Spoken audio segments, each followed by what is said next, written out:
given the complexity of the problems in the world of supply today, we cannot solve these on our own, right? So, I mean, our suppliers, our retail partners, so critical to delivering the performance and the value of supply chain that we strive to, right? So we've invested in these strategic partnerships for a long time, and COVID again brought that to the surface how important it is. And Katie's comment on data sharing. I mean, having that end-to-end ecosystem, the data visibility to be able to solve problems, it's a must, right? You're not going to win without it. And one of the things we try to assess is what's top of mind for supply chain executives globally.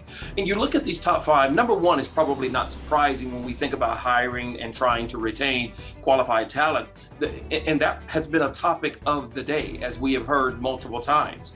But I think it's interesting to note that for the past 5 years, that has been one of the top 1 or 2 challenges, and yet it still continues to rise to the top. And when we look at item number 2, forecasting has also been on this list for at least the past 5 years, but it was typically in position 5. It's in 2021 when we saw this come to the forefront, and I do believe much of that was predicated upon what we experienced in 2020 and the level of disruptions.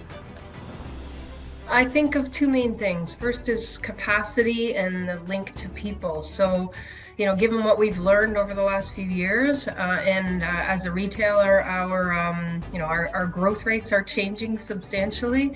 So that means we need this to be able to manage the growth that's coming at us and continue to perform. So it's not even an option. The most important thing is about the culture and values of the organization. Even when I had interviews with people, before diving into any kind of technical things or their specific experience, my first question usually I ask people is, what do you know about this organization? I listen to their answers. People that have actually researched your organization and understand the values, they'll know if they fit. It has to be, it's an embracement of the culture. It's not a department, it has to be enterprise-wide. So I think first and foremost, you have to have that culture mindset that you want to make your decisions with data and information on hand. That seat at the table that we used to talk about, or the spotlight, the attention, the inclusiveness that supply chain was looking for in organizations, we've got it. We are now front and center, and the spotlight is on us. But with that comes, more scrutiny over, are you ready, right? Do you have the team? Do you have the skills? Are you ready to step up and support the business?